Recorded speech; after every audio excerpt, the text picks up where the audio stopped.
The meltdown not one saw coi mange. The first sound wasn't screaming. It was glass. A crystal water goblet shattered against the marble floor of the private dining room, exploding into sharp fragments that skidded under linen-draped tables. Conversations froze mid-sentence. Forks hovered in the air. A violinist at the corner of the room missed a note and lowered his bow slowly, eyes darting toward the noise. Then came the scream, high-pitched, raw, unfiltered panic. Ethan, stop.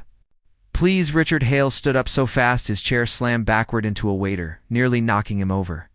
The billionaire CEO of Hale Dynamics Steel Jaw, tailored suit, man who commanded boardrooms and governments suddenly looked like none of that mattered. His 9-year-old son was on the floor. Ethan. Hale's hands clawed at his own ears as if trying to rip the sound out of the world. His breathing came in violent, uneven gasps. His legs kicked uncontrollably, heels striking the marble again and again. No. Too loud. Make it stop, guests whispered. Is he drunk? Is the child sick? Shouldn't someone control him? Richard felt every word like a blade. He's autistic. Richard snapped at no one and everyone, his voice tight with fury and fear. He's overwhelmed. But the room didn't soften. It hardened. Phones came out discreetly. Eyes judged. Someone at a nearby table muttered, "This is a 5-star restaurant, not a daycare." Richard knelt beside his son, his expensive cufflinks scraping the floor. He tried what the therapists had taught him. Soft voice. Minimal touch. "Ethan, look at me, buddy. It's okay. Daddy's here." But Ethan couldn't hear him. The chandelier lights were too bright. The violin too sharp.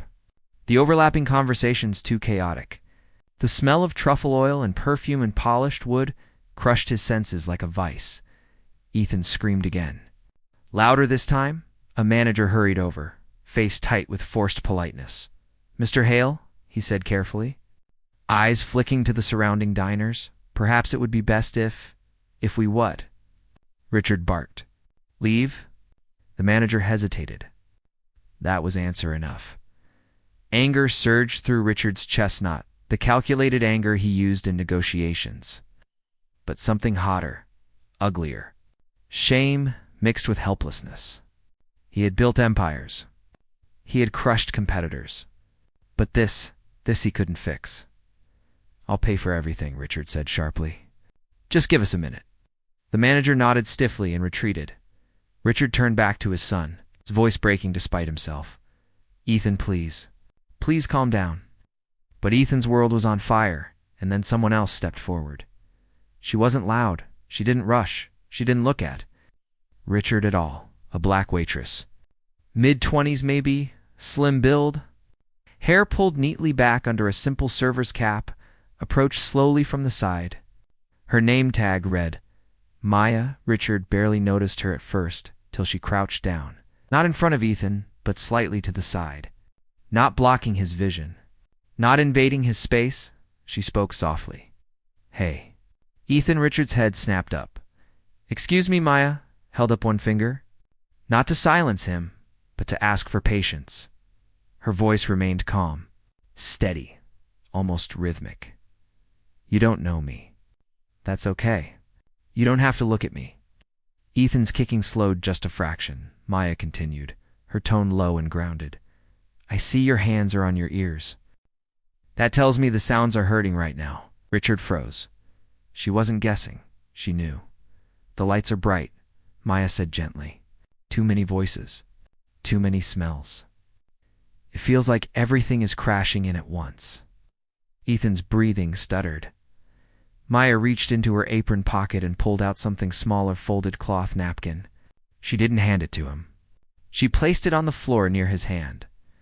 "This is cool," she said. "You can touch it if you want, or not. Your choice." Choice. Richard's throat tightened. Ethan's fingers twitched. Slowly, hesitantly, he brushed the napkin. His shoulders relaxed just a little. The room held its breath. Maya shifted her posture, sitting cross-legged on the marble, making herself smaller, non-threatening. Let's count together, she said softly. Not fast. Just slow. She inhaled deeply. 1. Ethan's chest rose unevenly. 2. Richard felt something unfamiliar well up behind his eyes. 3. The kicking stopped. Maya didn't smile.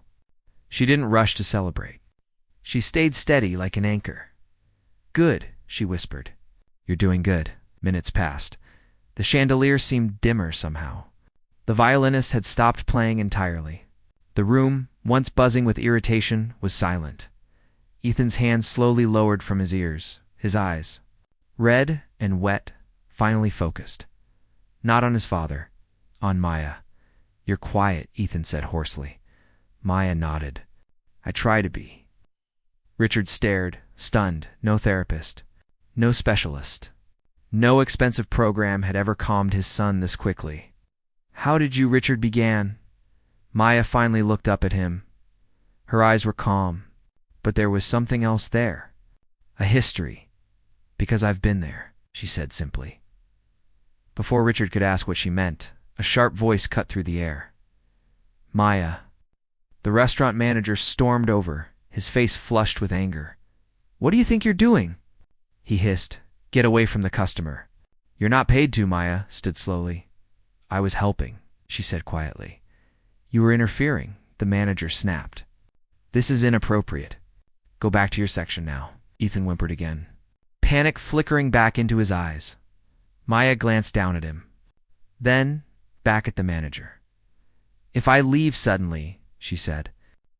Voice firm, but respectful, he might spiral again. The manager scoffed. That's not our problem, something in Richard snapped. That's enough, he said. Standing to his full height, the room turned toward him. You will not speak to her like that, Richard said coldly. The manager stiffened. Mr. Hale, with respect? No, Richard interrupted. You've had enough chances. Maya's eyes widened slightly. She hadn't expected this, but the manager wasn't backing down. She broke protocol, he said sharply. And frankly, sir, guests are complaining. If your child can't handle the environment, Richard's voice dropped to a dangerous calm. Finish that sentence, he said. The manager hesitated behind them. Ethan clutched Maya's napkin like a lifeline. Maya felt the weight of every eye in the room on her back. She knew this moment too well, the moment when helping someone who looked like her always came with consequences. She took a breath. Sir, she said softly to Richard, it's okay. I don't want to cause trouble. Richard turned to her, stunned by her grace. You didn't cause anything, he said. You did what no one else here could. The manager's face darkened. Mr. Hale, he said tightly, if this continues, I'll have no choice but to ask her to leave the premises. Words hung in the air. Maya's. Job, Ethan's fragile calm. Richard's. Power, all colliding in one moment. Richard looked down at his son. Ethan looked up at him and whispered, Don't let her go. Richard raised his eyes, slowly locking onto the manager. And in that instant, the billionaire CEO made a decision that would change all of their lives. But before he could speak, a security guard stepped forward and said, Sir, we've got a problem. The lie that tries to bury the truth. The security guard's voice was low, but it hit the room like a gunshot. Sir, we've got a problem. Richard Hale didn't move at first. His gaze stayed locked on the manager, still tasting the bitter aftertaste of those words. Ask her to leave the premises. Maya stood beside Ethan. Shoulders squared, but her fingers trembled slightly as she smoothed her apron. Ethan clutched the cool napkin like it was a shield. Richard finally turned to the guard. What problem? The guard leaned closer. There's someone recording, not just guests. One of the staff kitchen runner, he's live streaming from the hallway. He says it's viral. Richard's stomach dropped. Viral meant twisted clips. Viral meant captions that lied louder than truth. Viral meant the one moment Richard couldn't control would become a weapon pointed straight at his son. Stop it, Richard said sharply. Now, the guard nodded and moved off quickly. The manager seized the opportunity to regain control. Mr. Hale, With all due respect, this situation is disruptive. Our patrons, Richard cut him off without raising his voice. That was what made it terrifying. Your patrons can leave if they're bothered, Richard said. My son is not a spectacle. The manager's jaw tightened. Sir, this is a luxury environment.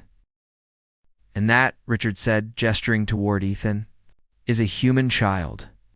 Maya's eyes flicked up to Richard, surprise softening her guarded expression for a split second. Then she looked back down at Ethan, focused and present. But the room was shifting again. People were whispering. A woman in pearls stood up, furious, and hissed to her partner. I'm not eating with that happening, a man near the window muttered. These people always expect special treatment. Maya's face tightened. She'd heard that line in 1,000 different voices. Richard heard it too, and for the first time, he realized something that made his blood run cold. They weren't just judging Ethan, they were judging the person beside him, not because she did anything wrong, because she was a black waitress kneeling on a marble floor like she belonged to the furniture. Richard's throat tightened with shame. He had been so focused on his own panic that he hadn't noticed what Maya was fighting too. The manager pointed at Maya like she was the problem. This employee has violated protocol, said loudly now. For the room to hear, if she cannot maintain professional boundaries, she cannot work here. Maya's lips parted slightly as if to speak, but she stopped herself. Her instinct was survival. Don't argue. Don't push. Don't give them an excuse. Ethan's fingers tightened around the napkin. He looked at Maya and whispered, They're mad at you. Maya swallowed and forced a small smile. Sometimes adults get scared when things aren't perfect. But you made it better, Ethan said, voice trembling. You made my head quiet. Richard felt that sentence slam into his chest.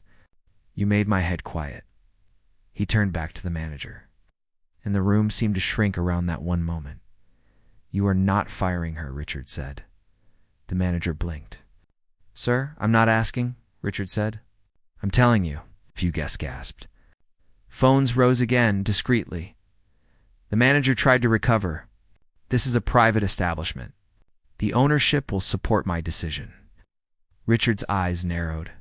Who do you think owns this building? Silence. A couple at the back looked at each other in shock. The manager's face went pale, then flushed red. Mr. Hale, you're a shareholder, yes. But Richard took one step forward. His voice dropped even lower. I'm not a shareholder, he said. I'm the reason your owner got approved for this location. I'm the reason your supply contracts exist.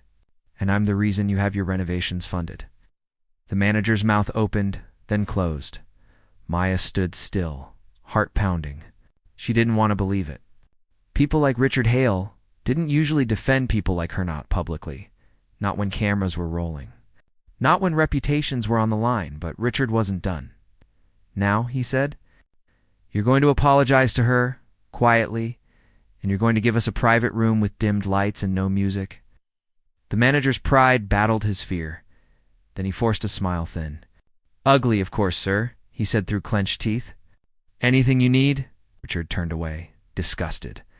Maya exhaled slowly. Relief and dread mixing together like poison because she knew something. Richard didn't. Men like that manager didn't lose. They waited. They moved.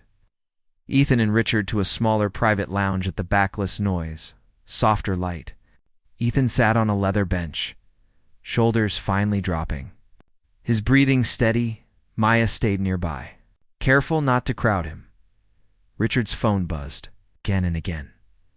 Messages, alerts, notifications. He ignored them at first. Then he glanced down and his face went white. Maya noticed instantly. Sir. Richard stared at his screen like it had just betrayed him. Someone had clipped the meltdown, not the beginning. That would have shown the loud violin and bright chandelier and the manager's cruelty. They clipped the middle, the worst part. Ethan screaming, Ethan on the floor, and they added a caption in bold white letters. Billionaire's son goes crazy and restaurant staff attacked. Then another one under it. Waitress touches child without permission. Family threatens. Louisa Maya's stomach dropped. That's not what happened, she whispered. Richard's eyes were hard with fury now. I know. But the internet didn't care what happened. It cared what it looked like. His phone buzzed again. A call this time, from his executive assistant. Richard answered. What? Her voice was strained. Sir, there's a trending hashtag. It's already everywhere. What hashtag? Pause. Like she didn't want to say it. Then, hashtag waitress assault. Maya's legs went weak. Assault. The word stuck to her skin like tar. Richard stood up fast, pacing the room. That's insane. She helped him. She saved him. I know, his assistant said, but people are tagging your company. Investors are asking questions. And the restaurant is issuing a statement. Richard stopped pacing. What statement? His assistant swallowed. They're saying their staff followed policy, that an employee acted independently and inappropriately with a minor. They're implying, sir, Maya. Richard's jaw clenched so tight it ached. Send it to me. He read the statement as it came through. Polished corporate language. Clean words. Dirty intent. It ended with, the employee has been suspended pending investigation. Aha's heart slammed against her. Ribs suspended. Investigation? That's how they buried people like her under procedures and concern.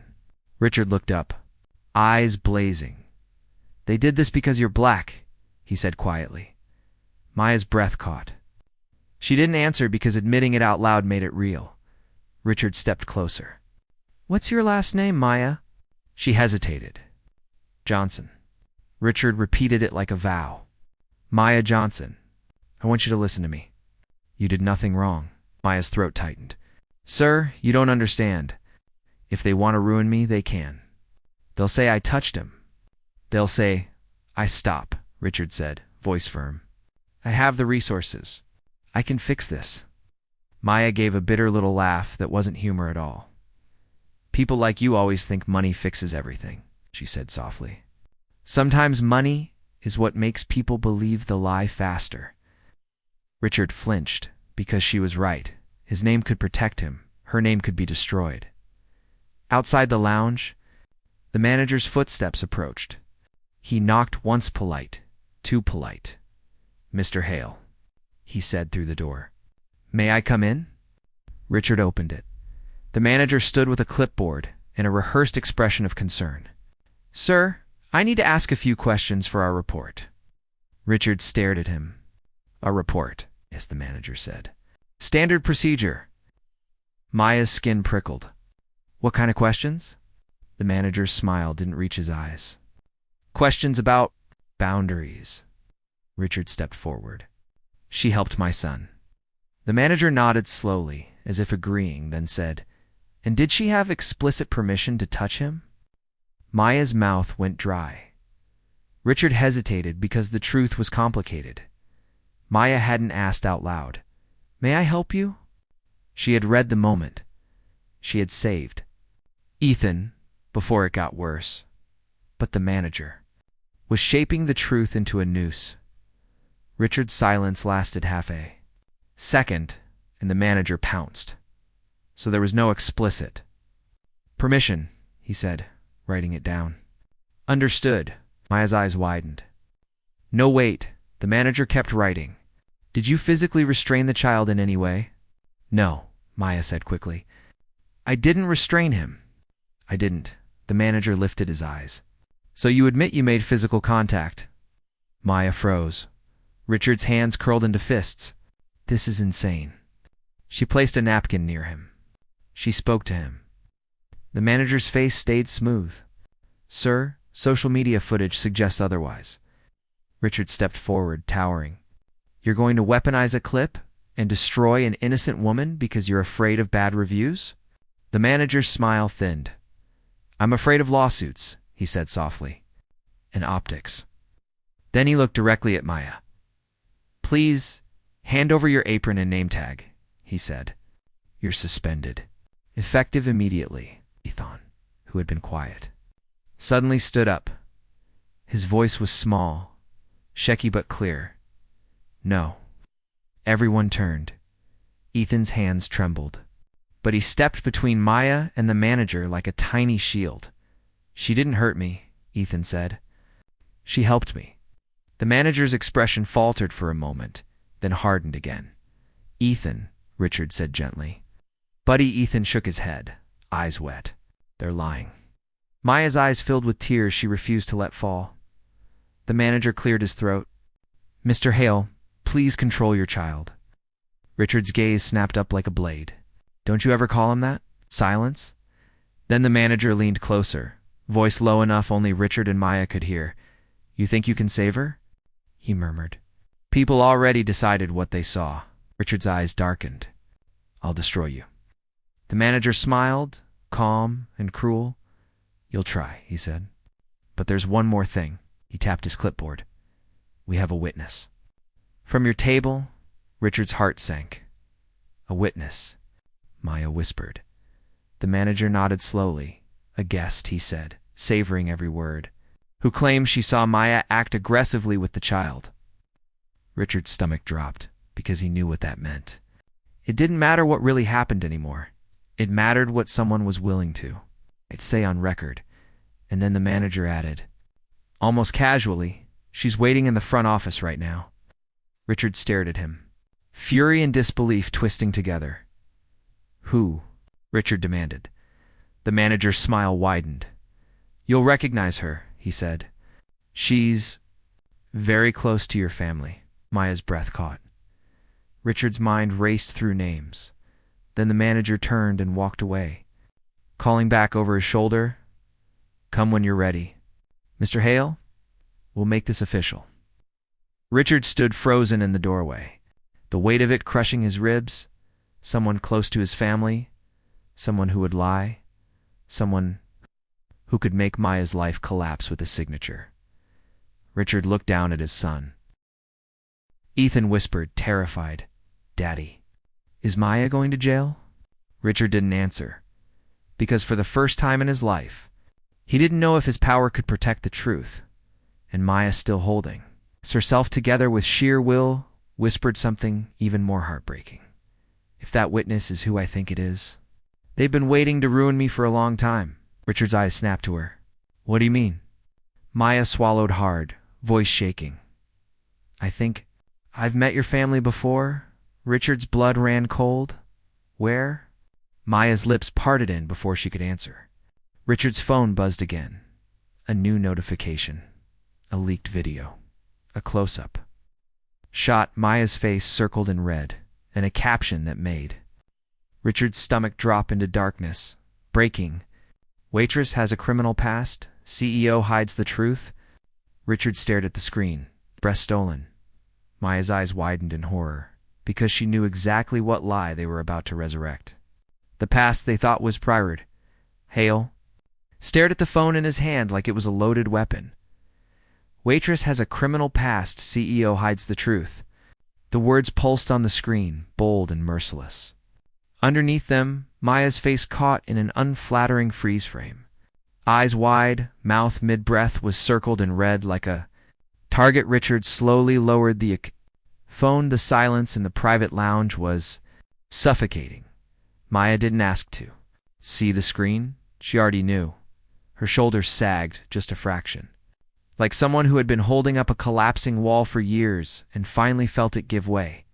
They found it. She said quietly. Richard swallowed. Found what? Maya looked at Ethan first. Always Ethan. She knelt in front of him, gently brushing a curl from his forehead.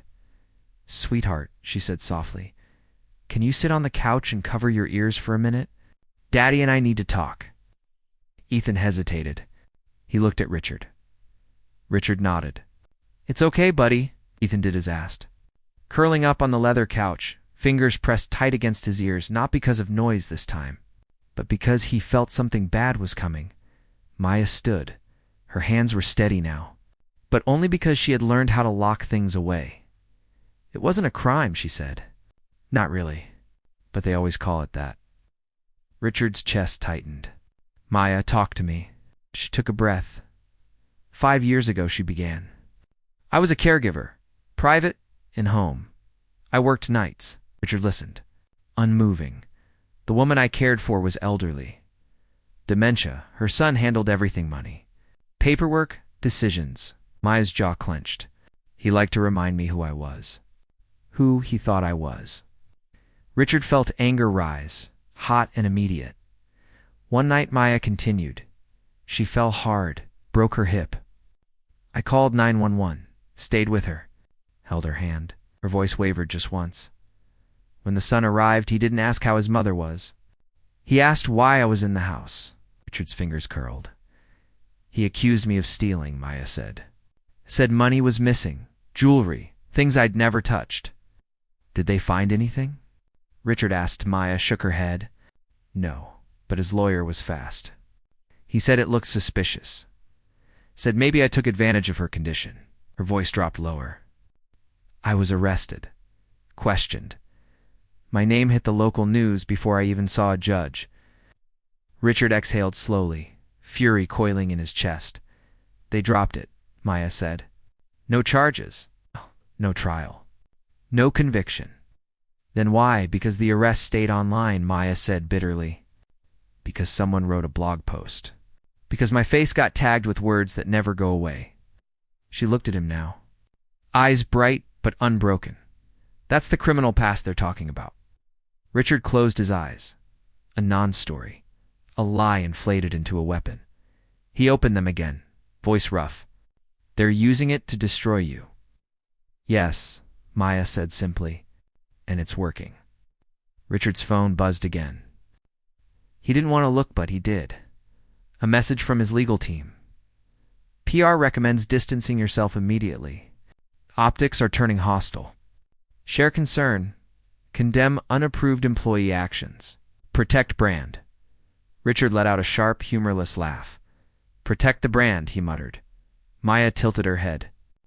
You don't have to stay involved, she said quietly. You have a son. A company. A life. Richard met her gaze. So do you. Footsteps approached outside the lounge, heavy, deliberate. The door opened without knocking. A woman stepped inside. She was tall, elegant, dressed in cream-colored designer silk. Diamond earrings caught the soft light. Her posture was perfect, controlled, practiced. Richard felt his blood turn to ice. Melissa? He said. Melissa Hale, his sister dash and dash Law, his late brother's wife. Someone very close to his family. The manager hovered behind her. Smug. Maya Johnson, Melissa said coolly, eyes sweeping over her like an inspection. We meet again. Maya went rigid. You, Maya whispered. Richard looked between them, heart pounding. You know each other? Melissa smiled, slow and sharp. Oh yes. Maya's fists clenched at her sides. You don't remember me, do you? Maya said, voice trembling now. Or maybe you pretend not to. Melissa sighed theatrically. I remember a worker who caused unnecessary drama during a very difficult time. Richard turned to Maya. What is she talking about? Maya's voice shook, but she didn't look away. I worked for her, she said. 3 years ago. Richard's stomach dropped. Melissa clasped her hands. Temporarily, and not very well, I might add. Maya laughed, once bitter and broken. You fired me the day I told you your husband needed medical help. Ow. Melissa's eyes hardened. My husband was ill, she snapped. We had professionals. You had pride, Maya shot back. And you were ashamed. Richard's heart pounded. What happened? Maya swallowed.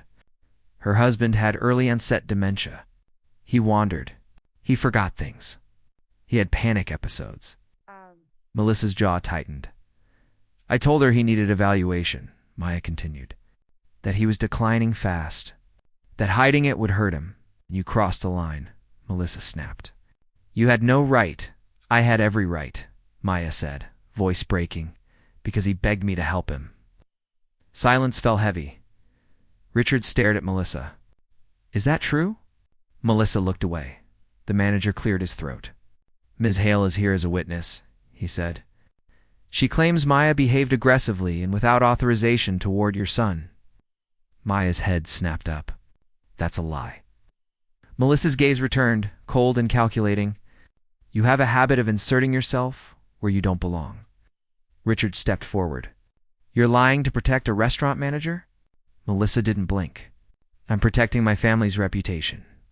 Richard laughed sharp, disbelieving. By sacrificing an innocent woman? Melissa's eyes flicked to Ethan, curled up on the couch. He's sensitive, she said softly. I understand that, but boundaries matter. Ethan suddenly stood. Everyone froze. You're lying, Ethan said. Melissa blinked, startled. Excuse me. You didn't see her hurt me, Ethan said, voice shaking but strong. You weren't there? Melissa smiled thinly. Sweetheart, adults are talking. Ethan flinched.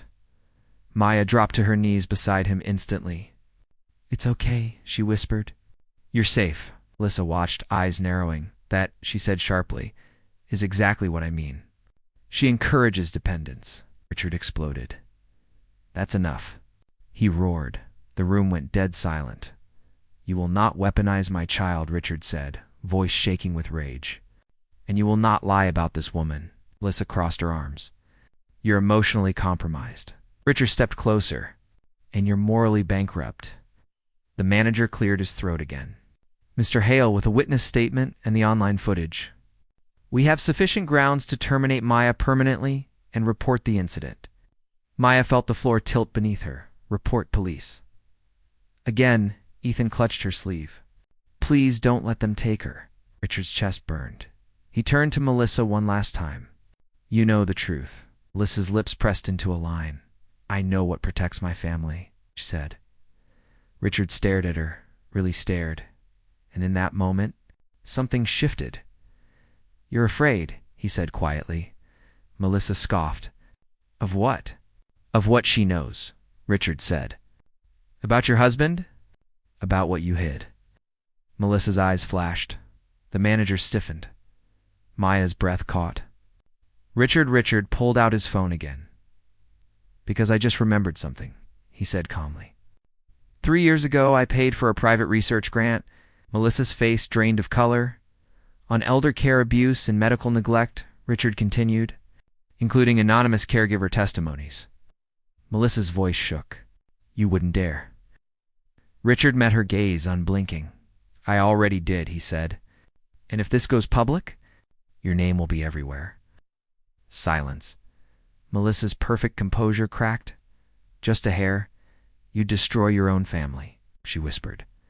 Richard's voice dropped. You started this. The manager backed up slightly. Maya stared at Richard, stunned.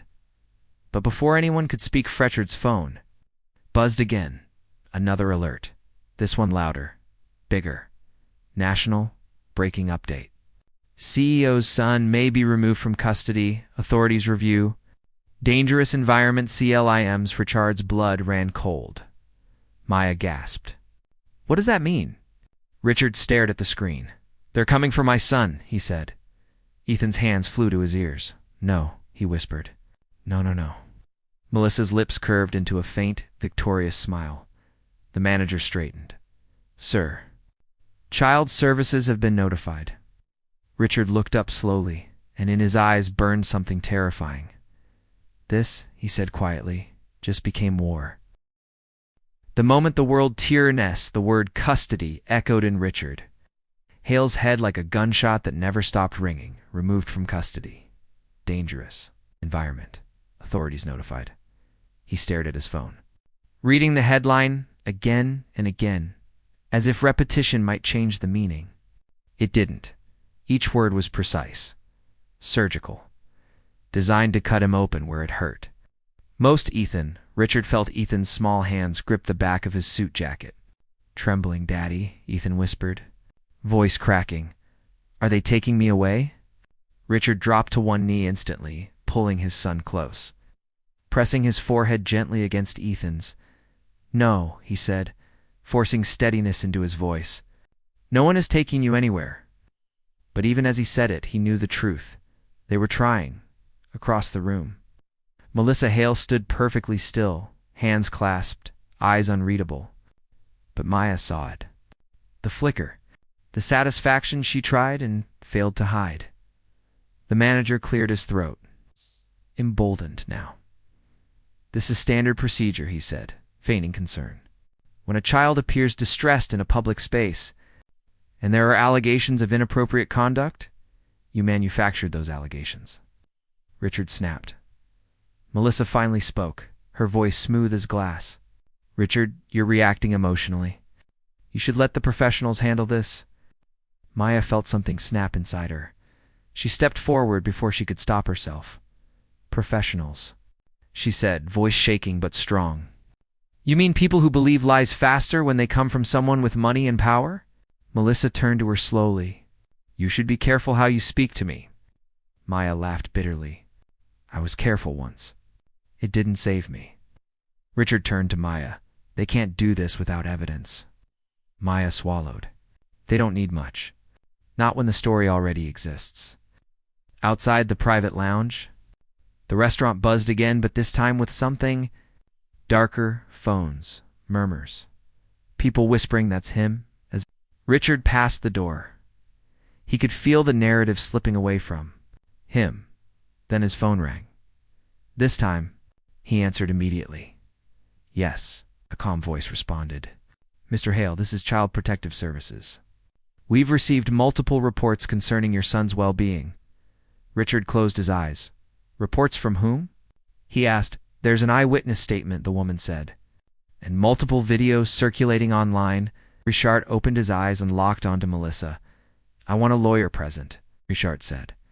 "Of course," the woman replied. "We'll be arriving shortly to conduct an initial assessment." The line went dead. Silence filled the room. Ethan whimpered. Maya knelt beside him, instinctively placing herself between Ethan and everyone else. "It's okay," she whispered.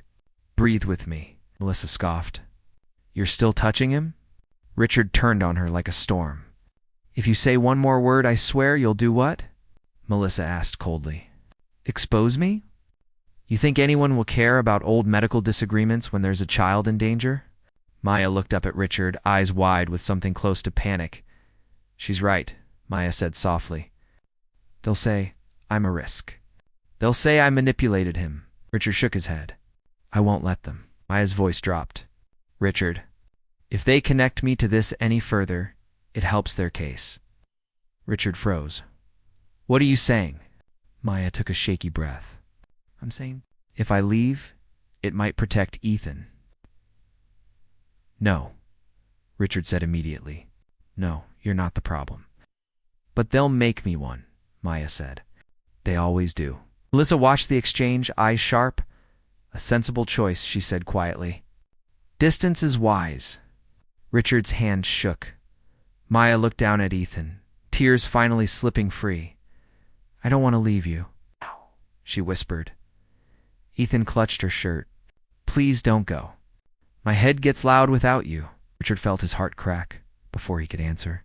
Hurried footsteps echoed in the hallway. Two people entered the lounge. A woman with a clipboard, a man with a badge. Child Protective Services. "Mr. Hale," the woman said gently, "we're here to ensure Ethan's safety." Richard stood slowly. "He is safe."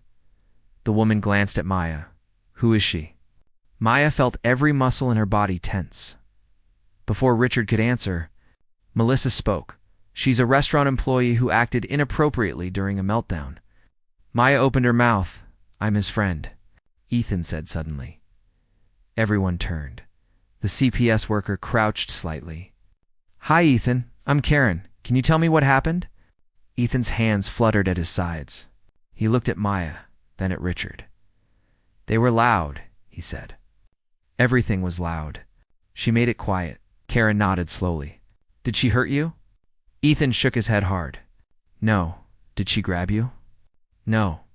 "Did you feel scared of her?" Ethan frowned. "She made me not scared." Silence. The CPS worker scribbled notes. The man with the badge shifted his weight. Melissa's jaw tightened. Karen looked up. "Mr. Hale, may I speak with you privately?" Richard nodded reluctantly. They stepped aside. "This is a volatile situation," Karen said quietly. Public scrutiny, conflicting statements, online pressure. Richard's voice was tight. My son did nothing wrong. I believe that, Karen said. But belief doesn't stop procedure. Richard clenched his fists. What do you need? Karen hesitated. Distance from the alleged source of distress would help. Richard's heart sank. Maya saw it on his face. She stood up slowly. I'll go, she said. Richard turned sharply. No, Maya smiled sadly. You have to let me, Ethan cried out. No, please. Maya knelt and held his hands, grounding him. You were brave, she whispered. So brave. Richard's voice broke. Maya, please. She looked up at him. You protected me today. That matters. Melissa exhaled softly, victorious. Maya stood and stepped back. I'll leave peacefully, she said to CPS. I don't want to make this harder for him. Kira nodded gently. Thank you for your cooperation. As Maya walked toward the door, the manager smirked, and then a voice rang out from the hallway. Wait. Everyone turned. A young man burst into the room. Breathless, phone in hand. I recorded everything, he said loudly. The whole thing. Manager's face drained of color. The young man pointed at him. You told me to start recording. You said it'd cover the restaurant. Gasps rippled through the room. I didn't touch that kid. Maya whispered. The young man shook his head. No, you helped him. Richard felt hope surge. Karen stepped forward. Do you have proof? The young man nodded, hands shaking. I saved the uncut video. Audio too. Melissa stepped back instinctively. Richard stared at her. She whispered, That proves nothing. The young man tapped his phone. It proves you lied. Karen reached out. I need to see that footage. The manager lunged forward. That video is company property. The man pulled back. Not anymore. Richard's phone buzzed again. This time, it was a news alert. Leaked footage emerges Waitress comms. Autistic child as manager pushes REM Motivational. Richard exhaled sharply. The room erupted. Melissa backed toward the wall. Karen's tone changed instantly. Mr. Hale, this significantly alters the situation. Richard looked at Maya. Hope flickered in her eyes, but fear still lingered, because one video couldn't erase. Years of bias. Melissa's voice trembled. You're making a mistake. Richard stepped toward her slowly. No, he said. You did. Karen straightened. We'll be suspending further action until a full review. Ethan ran to Maya. Burying his face in her stomach, Maya held him. Sobbing silently, but as relief washed over the room. Richard's phone buzzed one last time. A private message from an unknown number. You won today. You won't tomorrow. Richard stared at the screen. Maya looked up. What is it? Richard swallowed hard. Someone's not done, he said, and deep down, he knew the final blow was still coming. Asterisk. The quiet that changed everything. End of story. The message stayed on Richard. Hale's phone long after the room had emptied. You won today. You won't tomorrow.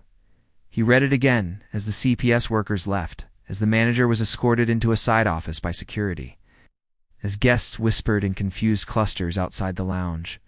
He read it again as the young man who'd leaked the footage gave his statement, hands still shaking. He read it again as Ethan finally stopped trembling and fell asleep against Maya's shoulder, exhaustion pulling him under like a tide. Threats were not new to Richard Hale, but this one felt different. This one wasn't about money.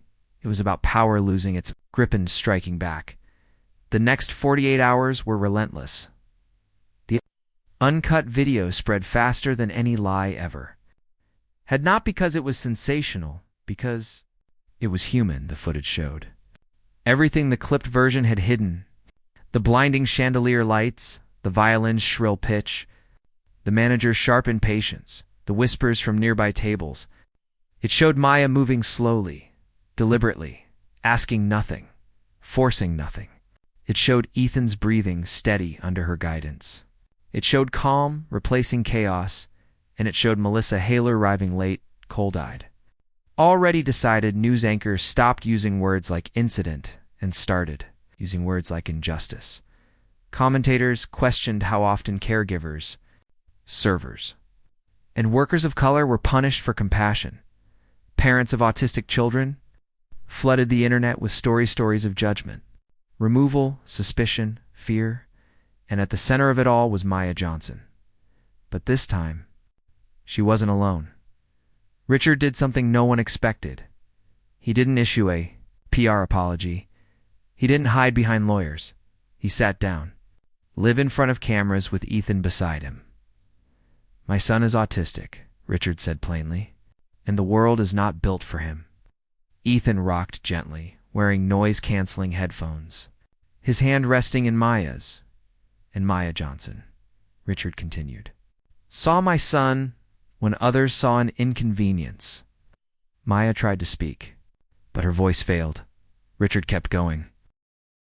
"She was nearly destroyed for doing what so many of us pray someone would do for our children. Meet them with patience." He looked directly into the camera, and I allowed a system built on fear and bias to almost take my son away. That confession hit harder than any accusation. The internet paused, then it erupted. Melissa. Hale watched the broadcast alone. The apartment was immaculate. Silent, her phone buzzed constantly. But she didn't answer. She already knew. The elder care grant Richard had mentioned, the one she'd dismissed as academic nonsense, had teeth. Anonymous caregiver testimonies surfaced. Patterns emerged. Neglect, delays, suppression of medical evaluations. Her late husband's medical records were reopened, and so was her reputation. When the board of Hale Dynamics called for an emergency meeting, Melissa knew the war was over. Richard didn't attend. He sent a letter instead. It was brief.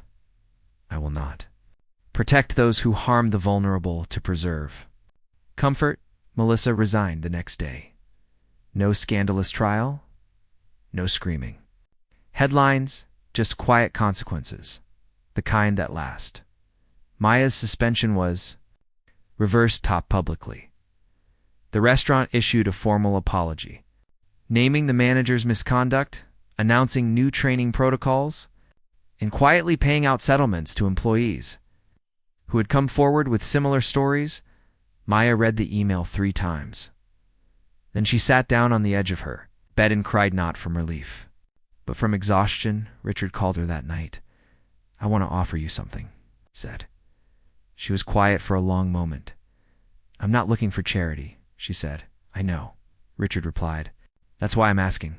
He told her about a new initiative, one he'd fast-tracked without branding or press. A sensor-inclusive care program.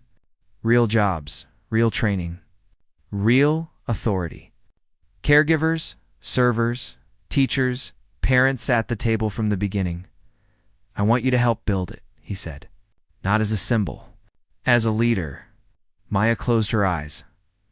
"I've been punished my whole life for caring," she said softly. "Why would I trust this?"